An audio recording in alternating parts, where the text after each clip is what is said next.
Bonsoir et bienvenue pour ce nouveau direct sur Facebook. Nous sommes mercredi soir, nouveau live, nouvel horaire. On nous a fait un petit questionnaire cette semaine pour savoir quel est l'horaire que vous préférez.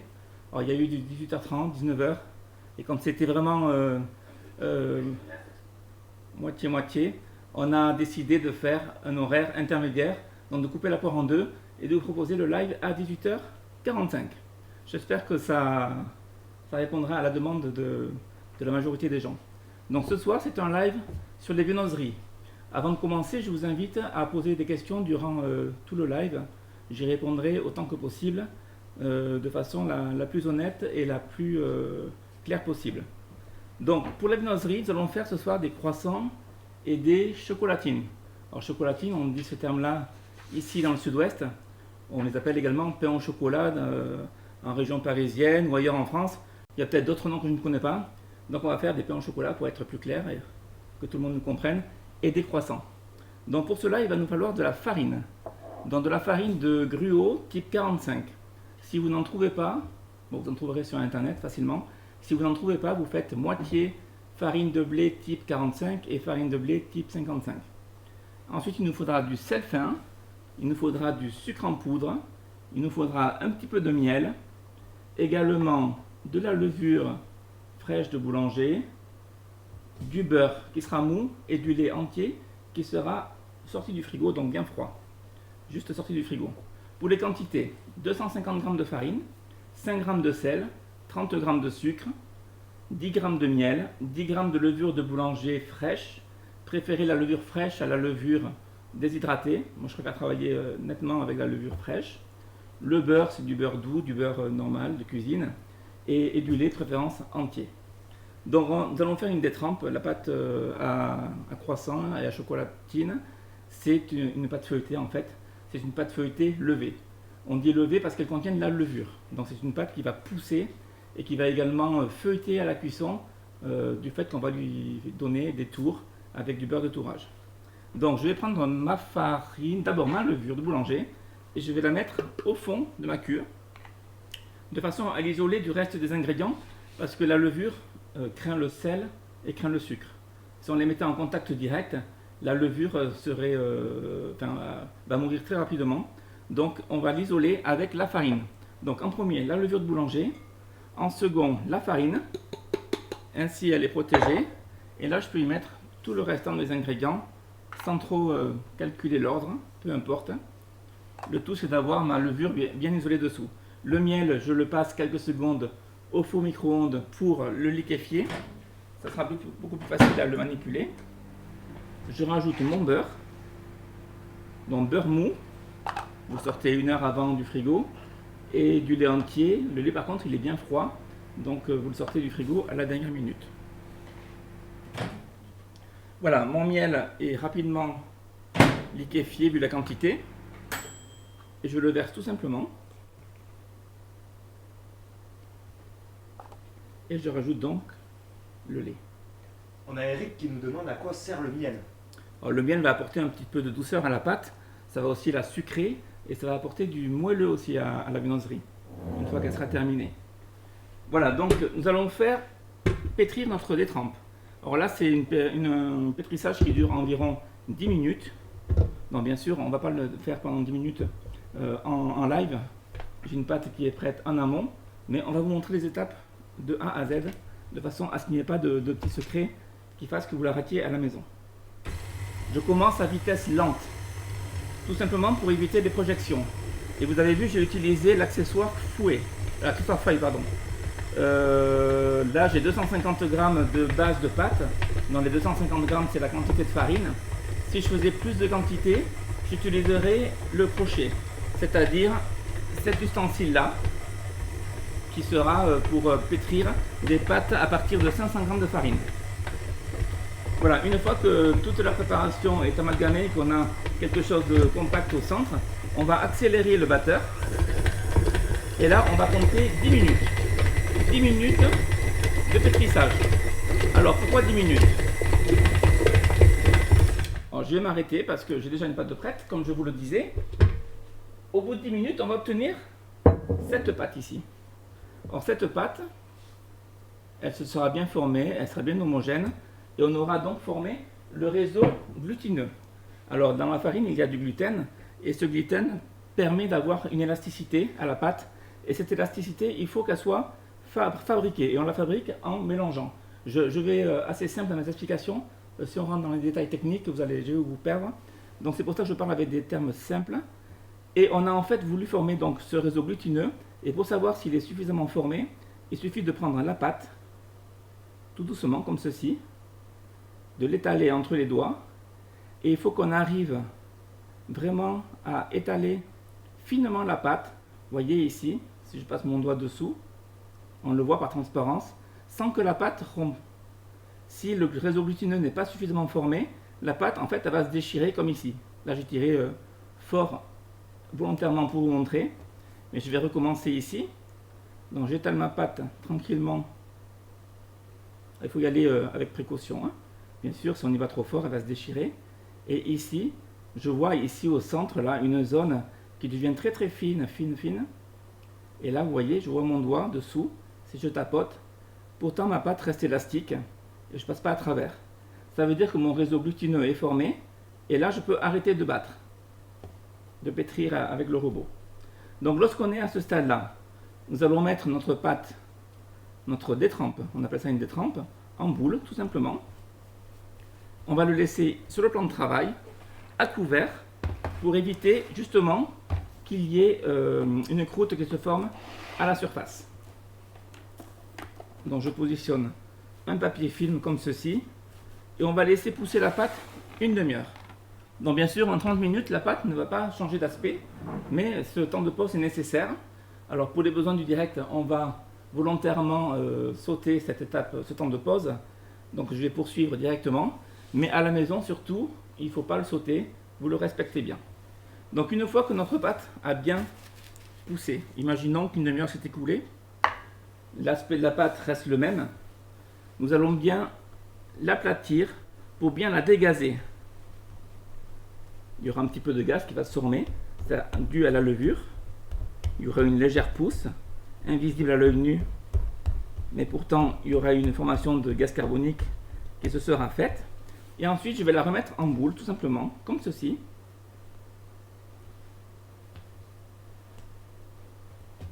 Et là je vais la bouler. Donc pour la bouler, il s'agit de la ramener sur le plan de travail. Vous voyez, je n'ai pas de farine sur le plan de travail, je travaille sur un marbre. On peut le faire sur un granit ou sur des plans de travail qu'on trouve aujourd'hui dans nos cuisines, en silestone, en corian. Tous ces plans de travail sont très bien, très adaptés. Ne travaillez pas sur une toile cirée, ça ne sert à rien. Dans les vieilles cuisines, on trouve des toiles cirées. Et puis là, on va ramener la pâte vraiment. Et la pâte, en fait, elle frotte le plan de travail. Et on va former une boule bien régulière. Donc je le fais lentement pour bien vous montrer. Et en fait, on va retrouver dessous ce qu'on appelle la clé, c'est-à-dire c'est toute la pâte qui se sera ramassée et qui va se ressouder en un point en dessous. Donc une fois que j'ai obtenu ma boule, elle va être bien régulière. Là, je vais bien l'envelopper dans du papier film, pas comme tout à l'heure. Tout à l'heure, j'avais juste couverte. Là, je vais bien l'envelopper.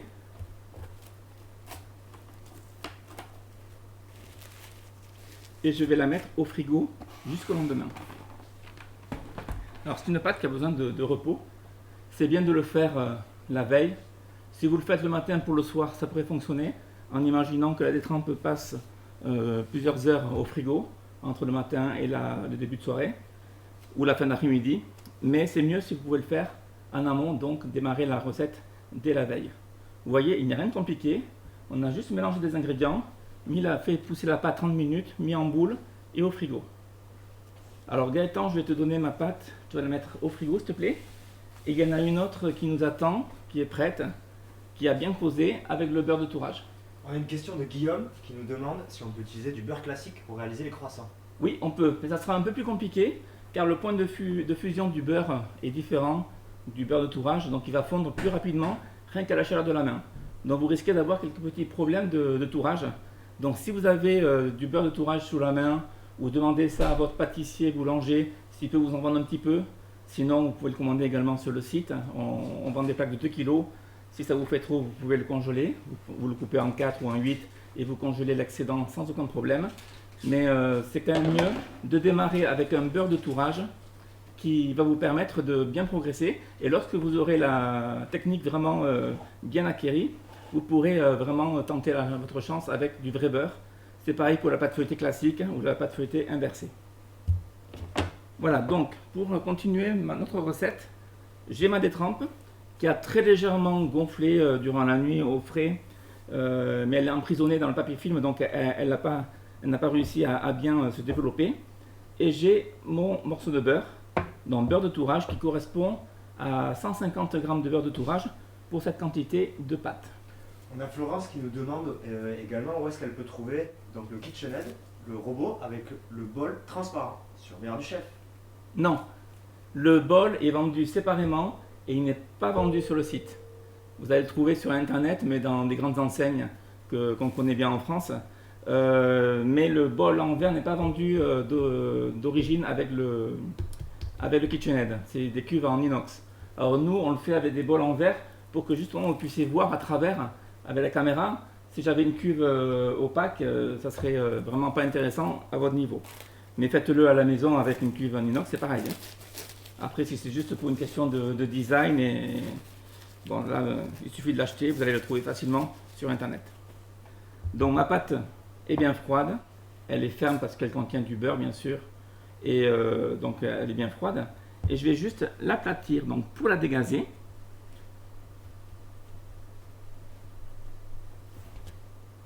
Et je vais donc l'étaler, vous voyez, elle se craquelle autour. C'est normal, c'est parce qu'elle est très froide. Et je vais donc l'étaler gentiment avec les doigts, comme ceci. Faire un pré-étalage, on va dire.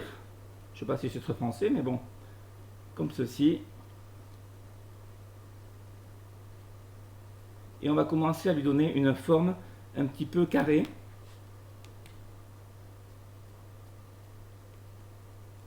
De façon à ce que toute cette partie, tout ce contour qui craquelait, petit à petit disparaissent au fur et à mesure que notre détrempe est étalée et que le tourrage démarre. Contrairement à la semaine dernière, on a beaucoup de questions. Mais je vois.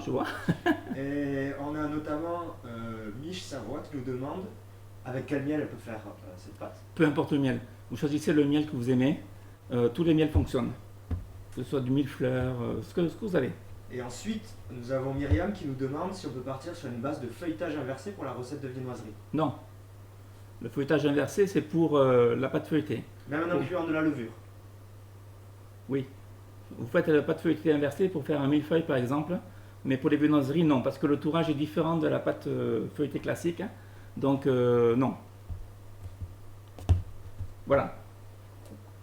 J'espère avoir répondu. Donc, je vais fleurer légèrement mon plan de travail avec de la farine. Et on va commencer donc à étaler notre pâte. Essayer de former un rectangle. Alors, c'est pas grave. Toutes ces déchirures autour. C'est le premier tour qu'on fait. C'est pas très grave. On essaie de les atténuer avec les doigts. Mais ça va pas du tout gâcher le résultat final, c'est-à-dire vos viennoiseries. Donc là, la pâte est un peu ferme, elle sort du frigo. Donc on prend le temps de le faire gentiment. Et on veut faire donc un rectangle. Donc on va l'étaler à peu près comme ceci. Je fais le dessin dans la farine, sur le plan de travail, qu'on puisse bien imaginer ce que je veux obtenir.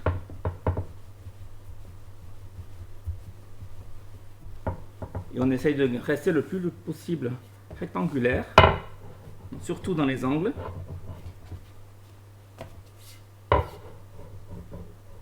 Je prends mon temps exprès pour vous montrer bien précisément toutes les étapes.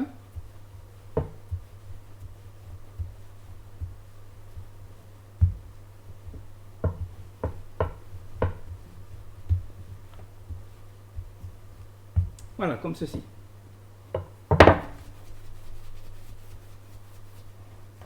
Voilà, quand c'est comme ça, on laisse la pâte de côté. Et on va prendre notre beurre. Donc 150 g pour la quantité de détrempe qu'on a réalisée. Et on va juste le ramollir. Alors ici, je le fais dans une toile Silpat parce que ça ne colle pas.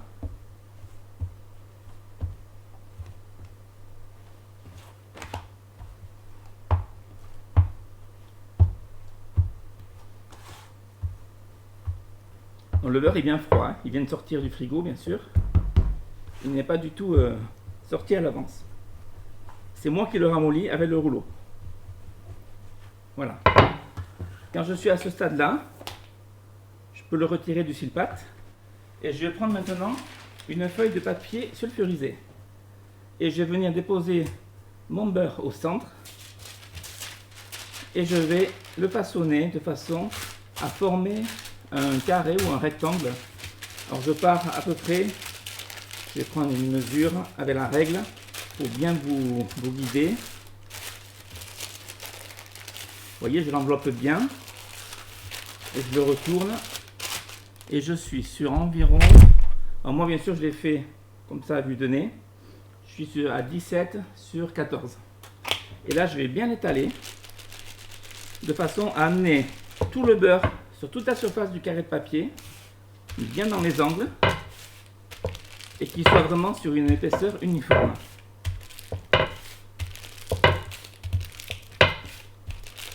Voilà, je le fais comme ça, progressivement, en tournant. Le papier ne va pas se déchirer, il est résistant.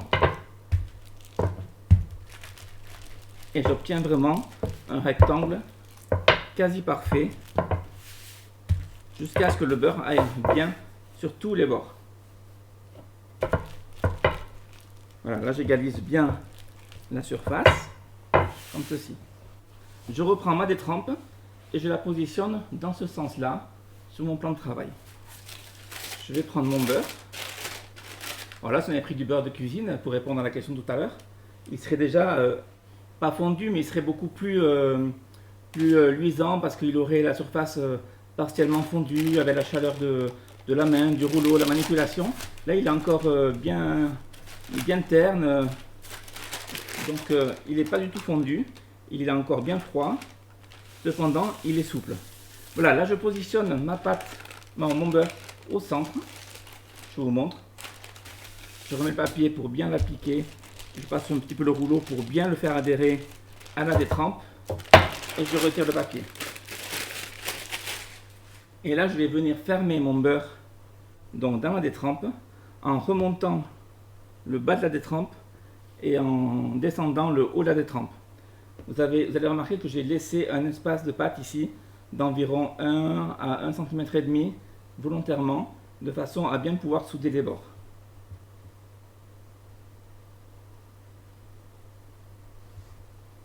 Voilà. Alors là, je peux tirer un petit peu sur la détrempe pour bien amener les pâtes bord à bord et pour bien enfermer le beurre. Et je fais pareil dans l'autre sens.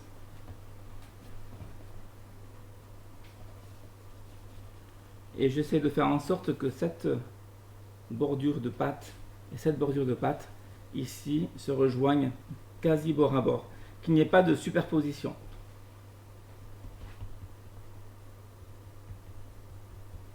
Voilà, et là, donc, je fais bien jointer. Ici, je vais tirer un petit peu, juste de quoi bien enfermer le beurre. Le beurre, on ne doit plus du tout le voir. Plus du tout, du tout. Voilà, comme ceci. À ce niveau-là, je vais faire un quart de tour. Je veux que ma jointure, ici, soit à la verticale devant moi.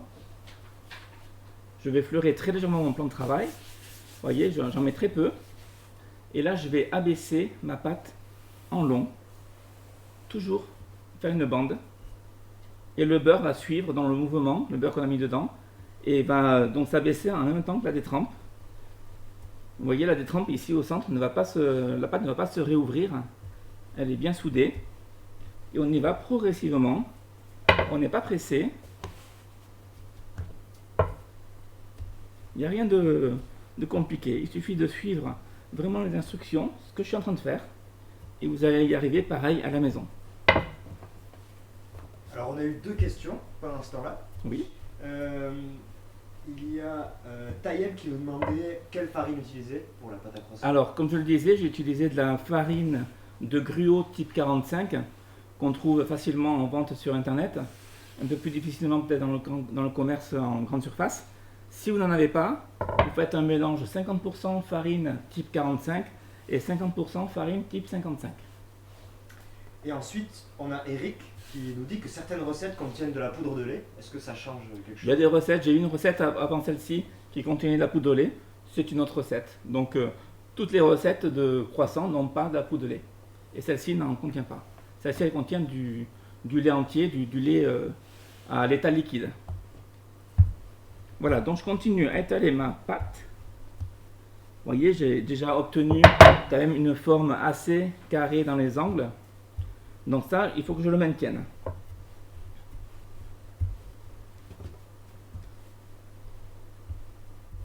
Et j'essaie d'étaler donc sur une épaisseur d'environ 1,5 cm. Alors pour les gens qui veulent avoir tous les détails, j'ai étalé sur 53 cm précisément. Et je suis sur une largeur de 19-20 cm. À ce moment-là, nous allons faire un tour double. Alors, de façon à bien visionner à l'image le tour double, je vais faire un quart de tour de la pâte. Ainsi, on sera en mode paysage, on va dire. On va mieux se comprendre en parlant comme ça. Et là, vous allez mieux voir ce que je vais faire. Donc, pour faire un tour double, je vais commencer par plier un côté, vous voyez, sur 4-5 cm. Je ramène bien les angles de façon à ce qu'il y ait la même couche de pâte ici dans l'angle, que ici au milieu, que ici, que ici, que ici. Voilà, que ce soit vraiment égal. Et ensuite, je ramène l'autre bord ici contre la première bordure. Je fais en sorte que mon joint ici ne soit pas centré. Sinon, j'aurais fait carrément comme ceci et comme ceci. Mais je ne veux pas que mon joint soit au centre parce que lorsque je vais replier ma pâte, eh bien, je vais me retrouver avec un espace qui va être une partie qui va être compressée, qui ne va pas être bien régulière. Donc je fais volontairement une petite bordure comme ceci. Je ramène ma pâte comme cela, bien bord à bord, et je replie. Ainsi, ma bordure, elle est sur une surface plane et mon arrondi ici est très régulier.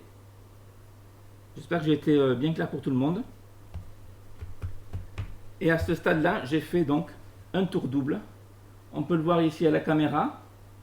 Donc, comment la pâte est pliée, avec ma jointure ici au milieu. Et on repart comme ceci. Là, je vais bien envelopper ma pâte dans un papier film pour éviter qu'elle sèche. Parce qu'on va la laisser reposer au frigo pendant 15 minutes minimum. Alors 15 minutes, c'est bien qu'elle se raffermisse un tout petit peu. Mais sans plus non plus, parce qu'après, en étalant, on risque de la faire craquer à nouveau parce qu'elle sera trop froide. Voilà. Donc, Gaëtan, je te donne ma pâte et tu me ramènes l'autre qui est prête dans le frigo. En attendant, on a quand même eu une question de Tayeb encore. Oui. Qui nous demande si quand on fait des croissants bicolores, est-ce que la pâte colorée est tourée ou non? Ou est-ce que la pâte... Non. Je vais expliquer pendant que tu vas me chercher la pâte. Alors quand on fait des croissants bicolores, en fait, on fait la base, c'est la même chose que ce qu'on vient de faire ce soir. Et on prélève une partie de la détrempe qu'on va colorer. On va la colorer avec un colorant rouge, vert, jaune, ce qu'on veut. Et cette partie de pâte, on va la réserver de côté. On va faire notre pâte à croissant, on va faire le tourage, ce qu'on est en train de faire, merci, actuellement. Et lorsque la pâte sera donc terminée, on va étaler très finement cette partie de pâte colorée, qui est vraiment étalée très finement. Il y en a très peu, donc il faut que ça fasse toute la surface de notre abaisse. On vient l'appliquer, la faire adhérer avec un petit peu d'eau et un pinceau. On l'applique et après on détaille nos croissants et nos pains au chocolat. C'est ce qu'on va faire un peu plus tard dans la recette. Et on n'a plus qu'à les rouler, les façonner, les faire pousser. On les roule dans le bon sens bien sûr pour que la couleur soit visible. Et puis après on les fait cuire. Bon, c'est une technique un peu plus... c'est pas plus difficile, mais il faut avoir les bons dosages en colorant. Il faut étaler la pâte finement, il y a un petit tour de main à avoir, sinon elle va se déchirer, parce que c'est vraiment très fin. Voilà, j'espère que j'ai répondu à la question. On le fera peut-être à l'occasion d'un live prochainement. toute façon, on reviendra sur les viennoiseries parce que ce soir, on fait seulement les pains au chocolat et les croissants. Mais on reviendra déjà pour vous remontrer la recette parce que je pense que ça intéresse beaucoup de monde. Je le vois rien que moi dans mes cours. C'est un cours qui est souvent plein parce que la viennoiserie intrigue les gens et ils veulent vraiment savoir les faire, réussir à les faire chez eux. D'ailleurs, en parlant des cours, on nous a demandé si vous faisiez des cours. Oui, on prodigue des cours, oui bien sûr, au sein de Meilleur du Chef, ici au Pays Basque. Et vous avez bien sûr tout le programme sur le site, dans la rubrique cours de pâtisserie. Donc on reviendra, je disais, sur les cours de viennoiserie en proposant d'autres viennoiseries comme le pain au raisin, comme les oranais, et il y en a d'autres, de façon à ce qu'on puisse vous montrer un petit peu de diversité. Voilà, donc ma pâte feuilletée avec un tour double est là. Ma pâte feuilletée levée. Cette pâte, je l'ai faite ce matin, de façon à ce que je puisse avoir un produit déjà un petit peu avancé et pouvoir progresser sans trop de temps de pause. Donc là, je vais mettre ma pâte feuilletée levée, ma pâte croissant en position comme un livre en fait. Vous voyez, si j'ouvre un livre, je le fais comme ceci. Donc l'ouverture ici à droite. Et je vais l'étaler en bande, toujours pareil. Donc comme c'est une pâte croissant assez souple, j'ai pas trop de problème pour l'étaler malgré qu'elle soit froide. Alors j'y vais gentiment, de façon à étaler d'une façon régulière. Hein.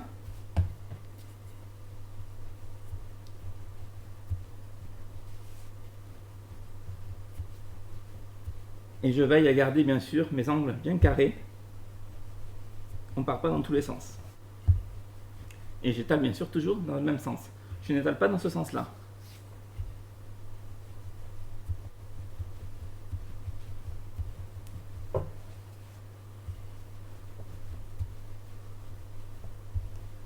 Voilà. Si j'ai besoin d'un peu de farine, je vais chercher ce que j'ai sur le plan de travail. J'en rajoute au minimum. Plus on met de farine, plus on modifie les proportions. Donc je ne veux pas avoir des plans de travail couverts, enfin je ne les verrai pas, mais je le vois en cours. Les plans de travail qui sont chargés de farine, on voit presque plus le plan de travail. Ça, c'est vraiment à proscrire. On a Marie-Laure qui nous demande si c'est la même pâte qu'on utilise pour les pains au raisin et les chaussons aux pommes. Alors les chaussons aux pommes, c'est une pâte feuilletée classique, ou une pâte feuilletée inversée. Les pains au raisin, c'est la même pâte, oui.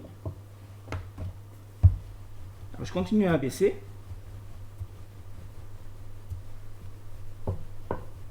Toujours sur environ 1,5 cm d'épaisseur.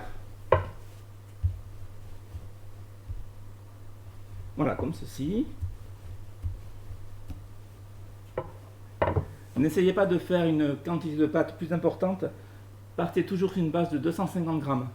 Si vous faites 500 grammes de pâte d'un coup, vous allez vraiment vous embêter et, excusez-moi le terme, mais galérer. Donc si vous faites 500 grammes, vous avez un robot plus puissant, vous voulez faire 500 grammes de pâte, ok. Mais une fois que la détrempe est faite, coupez-la en deux et vous faites deux pâtons et vous les faites séparément de façon à avoir une quantité de pâte comme celle-ci et pas plus. Les pâtissiers ont des machines pour étaler les pâtes. Vous n'avez pas ça à la maison. Donc chacun a sa place, chacun avec ses possibilités. Et on fait comme je fais ce soir, donc une base de 250 grammes de farine. Donc vous voyez, j'ai abaissé ma pâte comme tout à l'heure. Je la fais pivoter de façon à ce que la pâte rentre entièrement à l'écran et qu'on puisse bien le voir. Alors tout à l'heure, on a fait un tour double. Maintenant, on va faire un tour simple.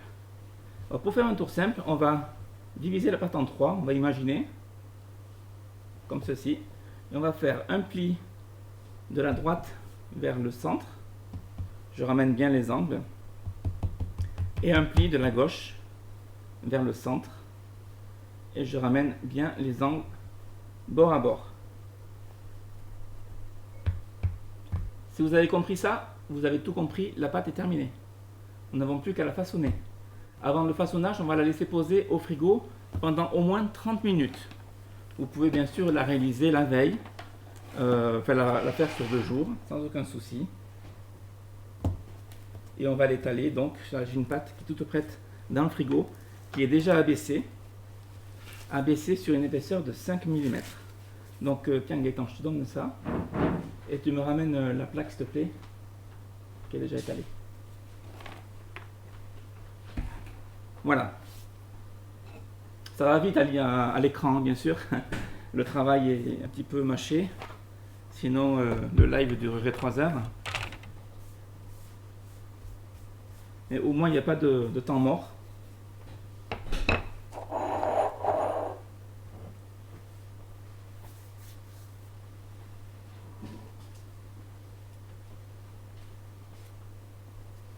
Voilà, merci.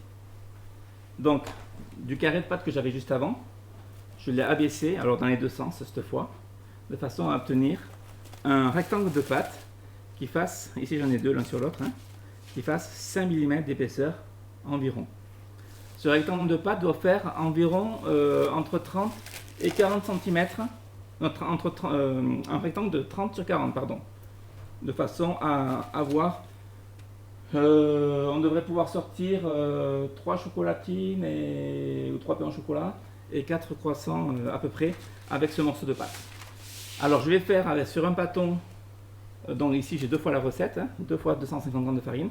Sur un pâton je vais faire que des croissants, sur l'autre pâton je vais faire que des pains au chocolat. Comme ça vous allez bien voir la technique et on ne va pas en faire que un ou deux, on va faire tout le pâton de façon à ce qu'on puisse répéter le geste et bien le comprendre. Donc ma pâte est abaissée,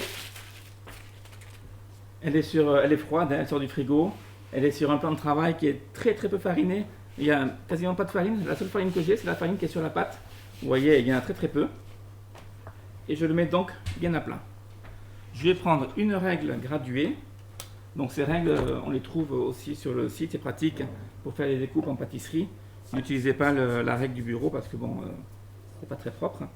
Et je vais commencer par faire une découpe droite, ici à la base, de façon à avoir un point de départ. Quand je découpe, je ne fais pas un trait à le couteau, comme vous voyez à la caméra, ici là. Je ne coupe pas comme ça, je coupe en faisant bien pivoter de haut en bas la lame. Pas pivoter, je monte et je baisse la lame. Je coupe en fait, je ne fais pas un trait net comme ceci. Donc je reviens à ma découpe. Je vais faire une base bien droite. Vous voyez comment je coupe. Et ma découpe pour les croissants, ça sera... on va faire des triangles. Ce sont des triangles qui font... Alors moi j'aime bien, ça dépend des pâtissiers, des recettes. Il y en a qui vont dire il faut 20 cm, donc 25. Et moi je vais jusqu'à 30 si je peux. Si ma pâte me le permet. Donc je vais mesurer. Et là je peux aller jusqu'à 28. Et bien on va aller jusqu'à 28 alors. Donc je vais faire un petit point une petite marque à 28 ici. En fait c'est le haut de la pâte. Et ici je vais faire pareil à 28. Ici on verra mieux. Donc ici je suis à 28 à ras. Et là j'ai marqué 28. Et là avec mon couteau je tire le trait. Et je coupe. Comme ceci. Ici je vais partir sur quelque chose de bien droit également. Donc je vais sur les deux angles opposés, je pose ma règle, je coupe comme ceci. Jusque là tout le monde me suit, c'est pas très compliqué. Et là mes croissants vont avoir une base de 11 cm. Alors tous les 11 cm, je vais faire une petite marque. Donc 11, 22, 33. Je vais faire pareil ici. Donc je pars de 0, 11, 22 et 33. Et là je vais couper donc ma pâte, relier les points l'un en face de l'autre, de façon à obtenir des rectangles.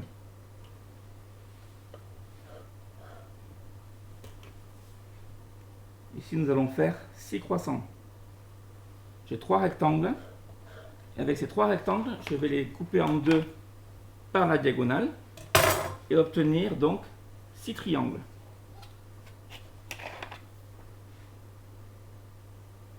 Un petit peu de géométrie.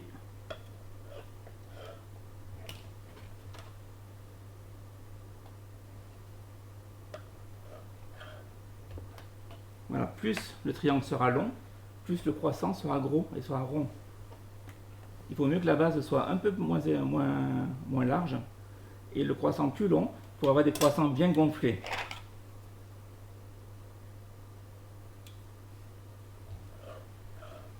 Et voilà, nous avons donc nos 6 croissants. On va tous les mettre dans le bon sens, car on va en faire encore une petite entaille avec le couteau. Alors, c'est très bien. Hop, ici à la base, en plein centre, hop, je fais une entaille de 2-3 cm. Et voilà, je suis prêt à rouler mes croissants. Donc, je peux les empiler sans problème. Vous voyez, j'ai pas rajouté de farine, ça ne colle pas. C'est nickel.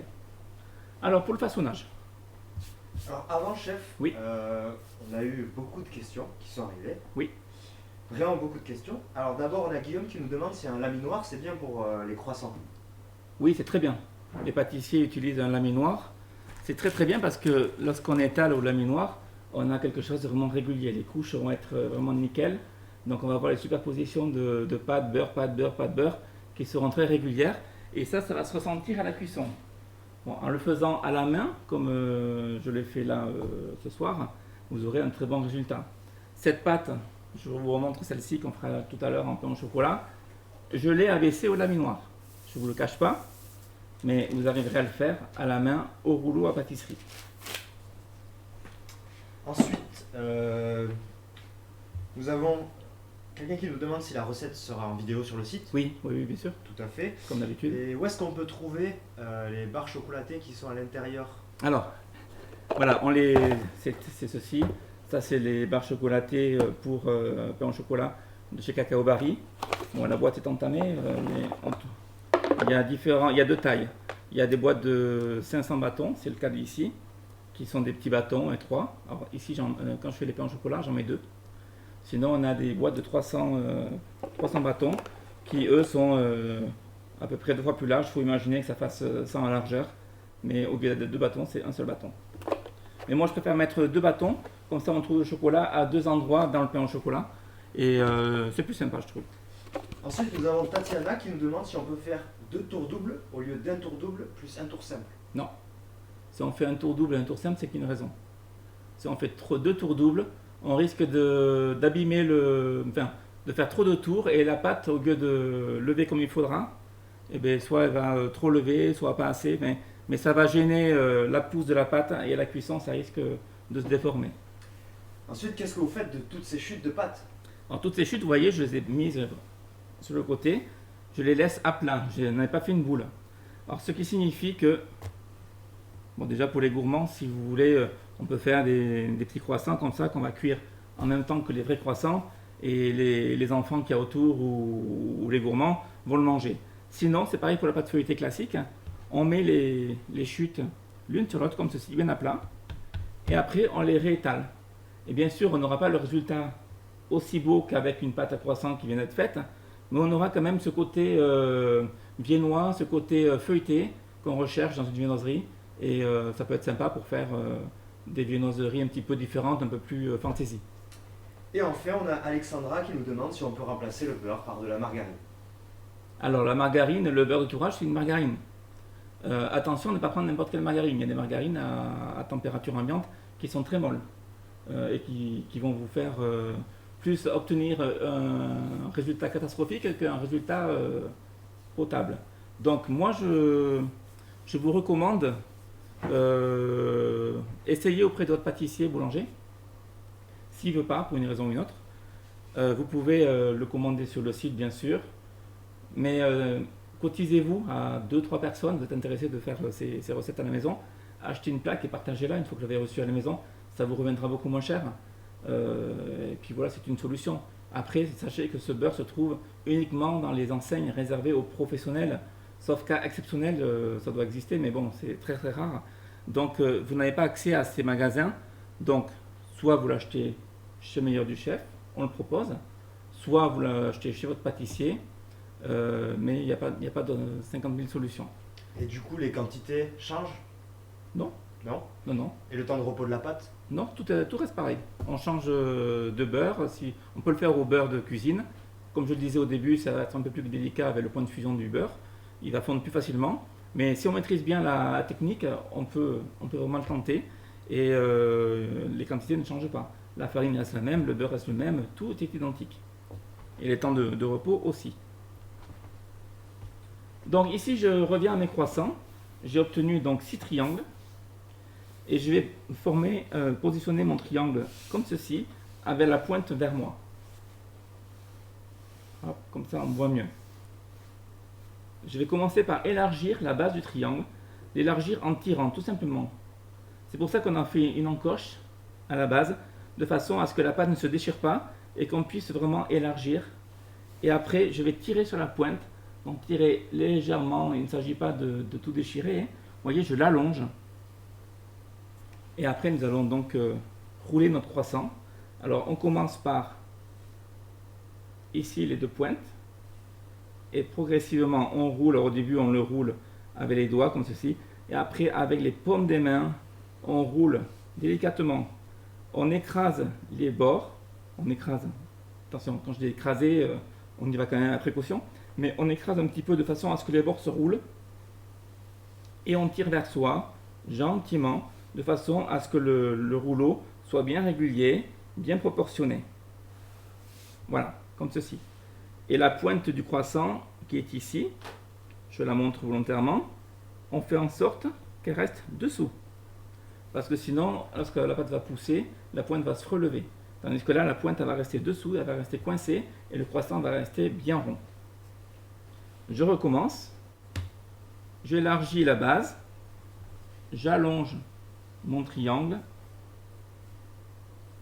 Et là, je commence à rouler gentiment. Et mes 2 doigts, là, les majeurs, en fait, ils écrasent bien les 2 bords du croissant de façon à ce qu'ils soient roulés. Et je laisse la pointe dessous.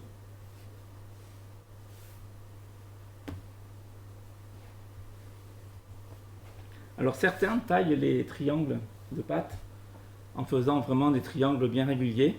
Moi j'ai fait des rectangles, vous avez vu, que j'ai divisé en 2. Au final, on ne s'en rend pas trop compte. Donc ça peut être plus facile à mettre en œuvre en faisant, comme j'ai fait là ce soir, des rectangles qu'on coupe en 2 pour avoir 2 triangles. Voilà, je continue. Hop. Gentiment, comme ceci.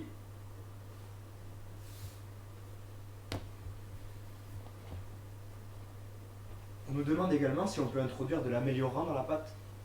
Ouais, l'améliorant, c'est bien pour les professionnels parce que les professionnels, ils font une quantité énorme de viennoiserie et ils ne vont pas la vendre comme ça en l'espace d'une heure. Donc il faut que ça se conserve toute la journée, que le croissant reste moelleux. Donc pour eux, c'est intéressant. Voire même les revendre le lendemain s'ils peuvent. À la maison, je trouve que c'est totalement inutile. Si vous mettez de l'améliorant, vous pouvez bien sûr. Sur la boîte, c'est indiqué, il faut tant d'améliorant pour tant de pâtes. Mais je ne suis pas sûr que vous y trouviez vraiment une réelle différence.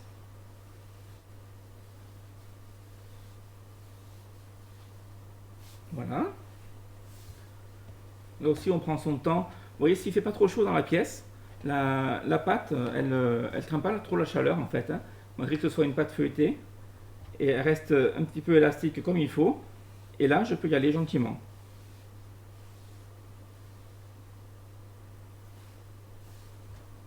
Et on va faire le dernier.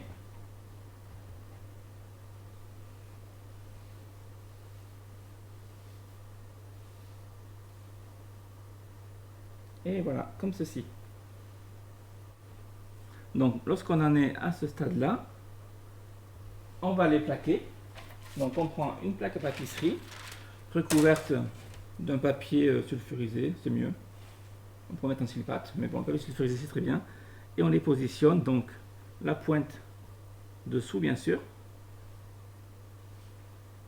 en quinconce, de façon à ce que lorsqu'ils vont pousser, ils ne se gênent pas entre eux, comme ceci. Et là, on va les mettre à pousser dans une chambre de pousse. Je reviendrai tout à l'heure sur la chambre de pousse qu'on vend sur le site, qui est une chambre de pousse ménagère, qui est très bien pour la maison. Et je vais d'abord faire les pains au chocolat pour vous montrer et qu'on en termine avec le façonnage des viennoiseries.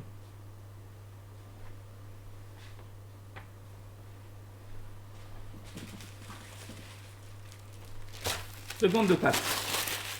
Alors là, on repart, je me répète souvent, mais c'est voulu au cas où il y a des gens qui arrivent en cours de route, sur la base de pâte de 250 g de farine. À la maison, vous n'avez fait que 250 g de pâte, je parle bien de la base de farine, et vous voulez faire et des croissants et des pains au chocolat. Et vous ne savez pas trop comment découper. Alors je vais vous montrer ici comment vous pourriez faire pour faire 4 croissants et 2 pains au chocolat. Je ne vais pas aller jusqu'au bout parce qu'on va faire que des pains au chocolat au final avec ce bâton, mais c'est juste pour que vous ayez une idée de comment vous débrouiller. Alors on va faire comme tout à l'heure, on va partir sur une base bien droite et on va découper la pâte avec un grand couteau de haut en bas et non pas en faisant glisser la lame. On nous demande si on peut congeler les croissants quand ils ne sont pas cuits. Oui. Quand ils sont cuits. On peut les congeler comme ceci. Il ne restera plus qu'à les faire pousser.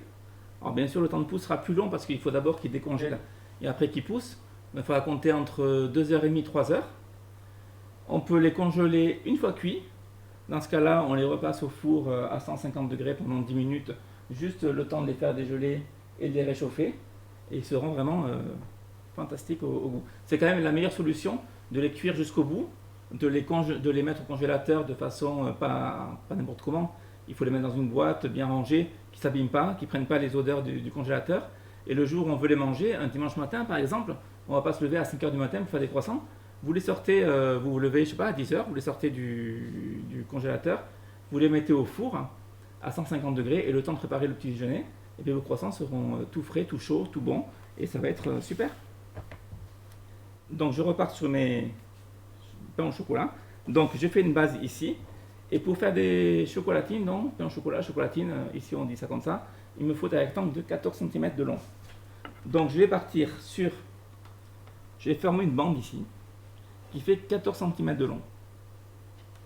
Donc je fais juste un tracé pour commencer. Et là je viens couper.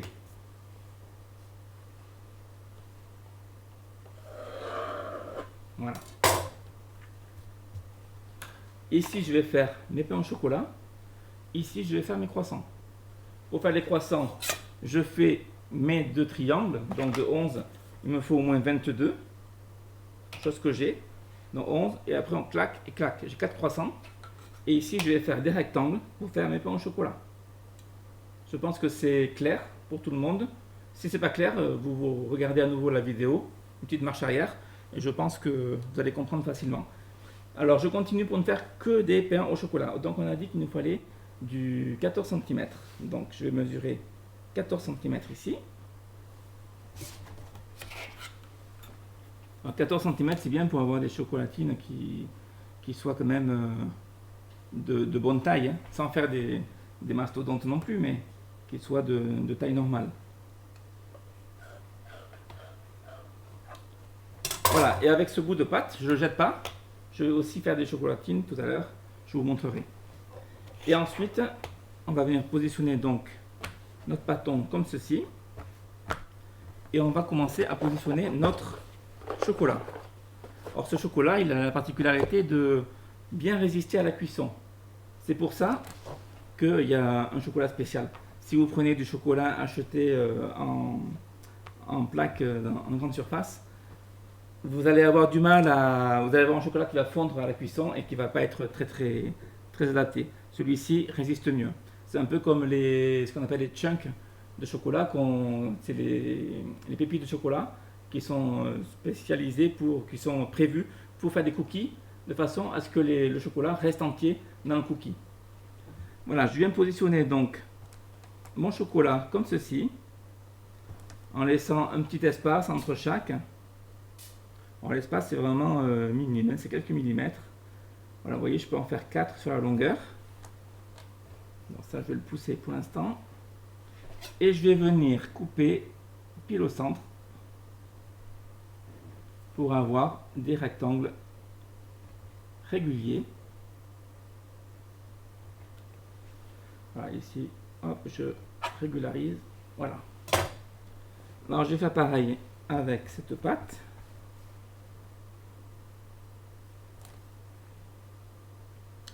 Donc, peut-être en faire que 3 ici. Un peu plus d'aise, voilà, comme ceci.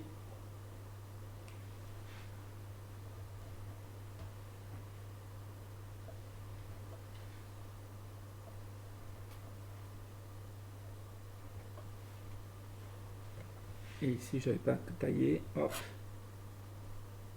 Je rogne vraiment tous les bords. Voilà. Et après, pour rouler donc les pains au chocolat, j'ai dit que j'en mettais 2 par pain au chocolat. Donc, j'en prépare quelques autres. Je vais commencer par venir enrouler un bâton de chocolat. Et je presse ici, plus ou moins fort, de façon à ce que ma pâte tienne. Je viens positionner mon second bâton. Et avec la paume de la main, je vais rouler mon pain au chocolat tranquillement jusqu'à ce que ma clé, la clé c'est bien sûr la terminaison de la pâte dessous, se retrouve dessous, prise au piège. Et après je presse un petit peu avec la main de façon à lui donner une assise. Je fais pareil avec les autres. Et là je roule gentiment et ma clé est dessous et je presse comme ceci.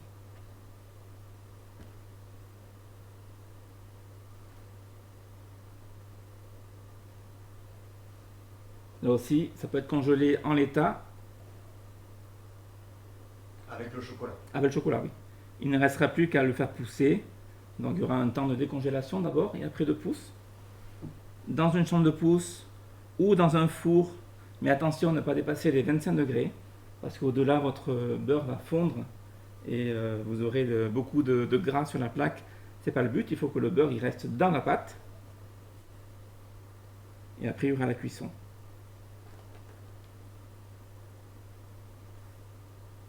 Voilà, je roule. Ma clé est dessous. Hop, j'appuie légèrement.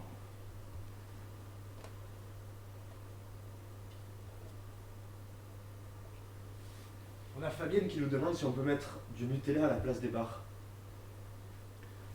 On pourrait, mais on aura un chocolat coulant dedans. Alors, comment on pourrait faire? Vous mettez votre Nutella dans une poche à douille. Et sur un papier sulfurisé, vous tirez des traits de Nutella. Vous faites un trou au bout de la poche qui fasse 1,5 cm de diamètre. Et vous tirez des traits. On va le simuler avec nos bâtons. Vous voyez, je tire un trait de Nutella ou de pâte à tartiner, pour ne pas citer la marque, à ma poche à douille. Je le mets au congélateur. Je vais obtenir donc un boudin de pâte à tartiner. Il ne me restera plus qu'à découper et ainsi pouvoir façonner vos pains au chocolat facilement. Voilà, ça c'était juste entre Fabienne et moi. Et voilà, et je termine avec le dernier pain au chocolat. Et j'appuie légèrement. Ici, mon restant de pâte, je ne l'ai pas oublié. On va s'en servir dans l'autre sens. Alors il me fallait des morceaux de pâte de 14 cm de long. Donc 14 et 14. Hop. Et ça me permet, mine de rien, de faire 2 pains au chocolat de plus.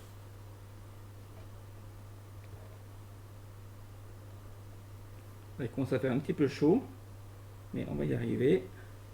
Vous voyez, quand ils sont roulés, on ne voit pas de différence. Et après cuisson, mais non plus.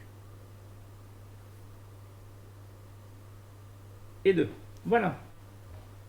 Donc on a quand même tiré 9 pains au chocolat.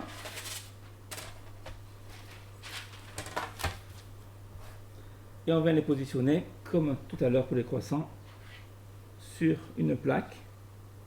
Donc on pense que ça va lever du fait qu'il a levure, et ça va lever du fait que ce soit une pâte feuilletée.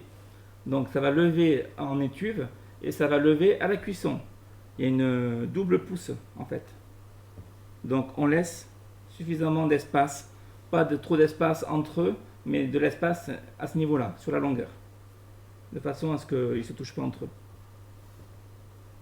Voilà, on peut les mettre les 9 comme ceci. À ce stade, on va les mettre donc dans une étuve. Alors, une étuve, c'est une armoire chauffée qui est à 25 degrés dans l'idéal. 30 degrés, c'est vraiment le grand max, mais attention, surtout si vous utilisez du beurre, vous risquez que votre beurre fonde et que vous ayez tout le beurre autour une fois que les croissants ou les pains au chocolat est terminé de lever. Donc méfiez-vous. 25 degrés, c'est suffisant, quitte à les laisser une demi-heure de plus en pouce, mais c'est largement suffisant. Alors là, j'ai une plaque avec des croissants et des pains au raisin, des chocolatines qui sont en train de pousser. J'ai mon chronomètre devant moi, là, ça fait 2h05. Donc Gaëtan, je vais te demander d'aller me le chercher, s'il te plaît. Parce qu'après, nous avons encore de nombreuses questions. Mais tu vas me les poser, il n'y a pas de souci. Et si vous avez des questions, même hors live, lorsqu'il sera terminé, continuez à mettre des commentaires sur la vidéo. Et moi, je répondrai, bien sûr, après coup, pour répondre à toutes vos questions.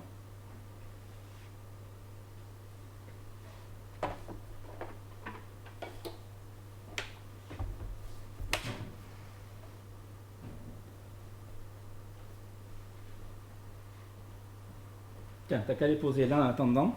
Je vais parler de la chambre de pouce. Je l'ai parlé vaguement tout à l'heure, super. Donc la chambre de pouce qu'on propose sur le site, c'est celle-ci. C'est une chambre de pouce ménagère qui est déjà pliable, donc facilement rangeable. Elle est munie donc d'un couvercle, d'une grille, d'un petit réceptacle pour y mettre de l'eau pour qu'il y ait un petit peu de vapeur durant la pousse et d'une paroi amovible comme ceci. Alors, nous allons nous en servir. Donc, je vais déclipser tout ça. Je vais mettre mon bac. Je vais déjà l'allumer. Je vais la régler sur 25 degrés, c'est le cas. On va mettre un petit peu d'eau sur le fond. Comme ceci. Je vais y mettre ma grille par-dessus. Je vais y mettre mes chocolatine.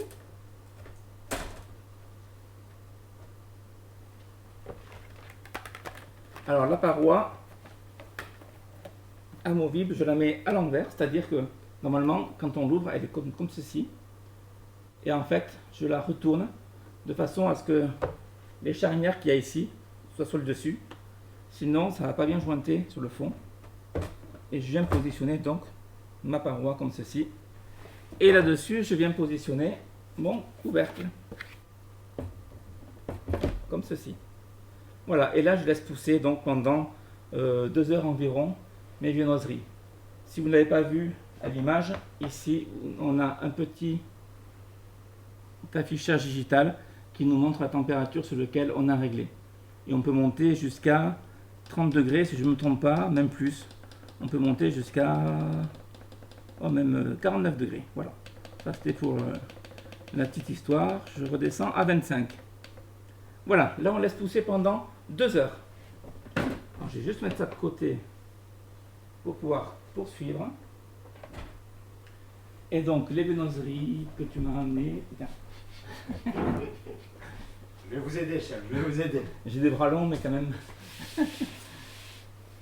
Et nous obtenons donc ce résultat. Hop, je me positionne bien. Tiens, tu peux changer de plan, ça serait bien. Voilà, super. Alors, on va faire un petit comparatif. Je vais récupérer une viennoiserie qui est là-dedans. On va regarder la différence de taille. C'est pas énorme, mais il y en a une. Et c'est suffisant. Et pour le pain au chocolat, c'est pas énorme non plus, mais on voit qu'il a pris de l'ampleur, qu'il est tout gonflé. On a l'impression même qu'il est fragile. Et oui, il est fragile, donc attention à ne pas trop le bousculer à ce stade, parce que sinon il risque de retomber. Et s'il retombe, ben, c'est fichu. Donc vous voyez, tout a poussé à 25 degrés et je n'ai eu aucune perte, aucune fonte de matière grasse. J'ai mon papier qui est toujours propre autour, sinon j'aurais une flaque de beurre si j'avais vraiment mis à pousser dans une enceinte trop chaude. Maintenant je vais les dorer. Alors on va les dorer avec une dorure. Alors la dorure, il y a différentes recettes. Ici j'utilise du jaune d'œuf et du lait. Alors j'ai mélangé 60 g de jaune d'œuf avec 40 g de lait. Et je prends juste un petit pinceau. Voilà, et j'imbibe, enfin je plonge bien mon pinceau dedans. J'enlève l'excédent. Il ne s'agit pas de faire des coulures sur le papier. Il s'agit de mettre de l'œuf sur la pâte uniquement. Voilà, et je viens passer mon pinceau partout. On ne se contente pas que du dessus. Parce que sinon votre viennoiserie, une fois cuite, va être dorée dessus et pas sur les côtés. Et il n'y a rien de plus vilain. Donc, on prend le temps également. On n'est pas stressé, on est à la maison, tranquillement. Et hop, je viens mettre du jaune d'œuf vraiment partout. J'évite de mettre de l'œuf sur le côté, sur la tranche. Je vais lever un petit peu ici. On évite de mettre le jaune d'œuf ici sur le côté, sur la partie qui a été taillée au couteau, pour éviter justement le jaune d'œuf, il va coaguler, et en coagulant, il va faire colle. Donc si on met de la colle, eh bien, la pâte ne va pas pouvoir se développer, et l'œuf va coaguler dès qu'on va mettre la plaque dans le four, et nos viennoiseries vont être coincées. Donc on met vraiment que sur les surfaces planes. Voilà, je fais pareil sur les autres.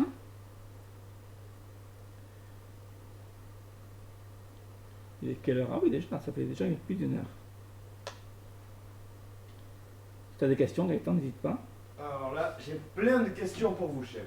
Je t'écoute, je t'écoute. Donc d'abord, on a Cécile qui nous demande pourquoi sa pâte se rétracte quand elle la baisse. Parce qu'elle n'a pas reposé au frais. Il faut la mettre au frais, que la pâte perde de l'élasticité. Elle fait trop les choses en direct, c'est-à-dire qu'elle ne laisse pas le temps à la pâte de se reposer. Ou alors elle n'a pas choisi la bonne farine. C'est l'un ou l'autre. Mais je pense que c'est plus la question de laisser poser au frais. Prenez votre temps de bien laisser poser au frais. Et là, je vous dis 1/4 d'heure, c'est le temps minimum à respecter. Mais si vous pouvez le laisser 1 heure, laissez-le 1 heure. Ensuite, on a Agnès qui nous demande si c'est possible de mettre les rognures dans le pain au chocolat. Oui, on pourrait.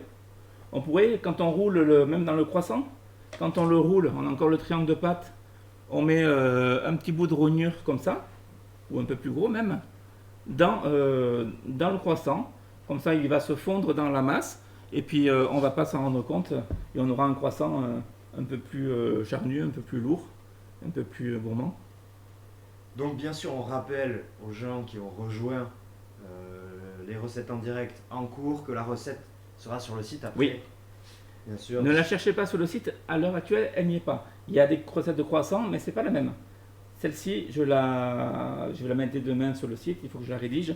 Ça va me prendre 1 ou 2 heures, mais je pense que vous l'aurez sur le site au mieux demain soir, et au pire après-demain. Ensuite, on a Eric qui nous demande si il faut les dorer avant ou après congélation. Alors, on peut le faire avant, même avant la pousse. On peut le faire. Ça ne va pas empêcher la pâte de lever et ça va nous donner une meilleure dorure. C'est-à-dire des croissants avec une croûte beaucoup plus dorée, beaucoup plus épaisse.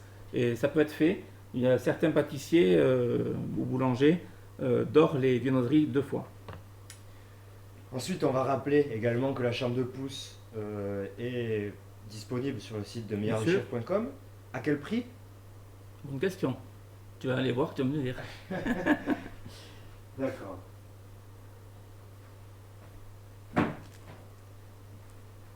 Il est allé voir. Donc là, vous voyez, je continue avec les croissants. Donc les pains au chocolat, on a vu tout à l'heure que je faisais en long.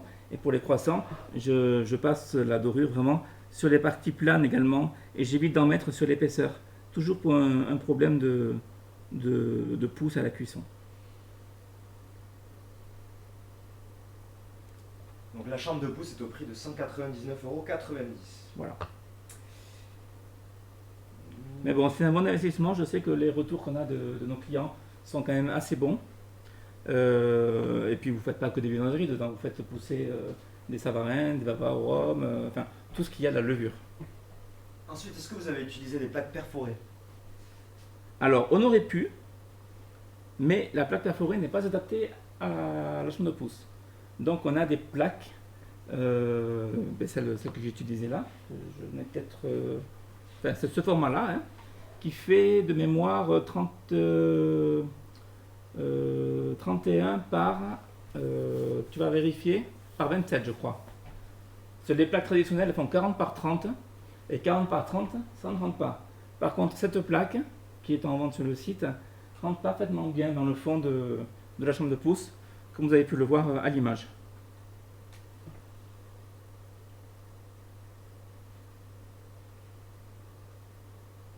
Va sur la chambre de pouce et tu as le lien dessus. Plus facile à trouver.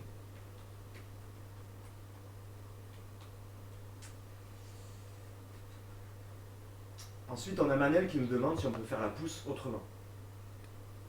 Ben, on peut le faire à la maison près d'un radiateur, éventuellement, mais c'est difficile de maîtriser la température. On peut le faire dans un four qui sera préchauffé, mais obtenir 25 degrés et rester à 25 degrés, c'est très compliqué. À moins d'allumer, éteindre le four de temps en temps.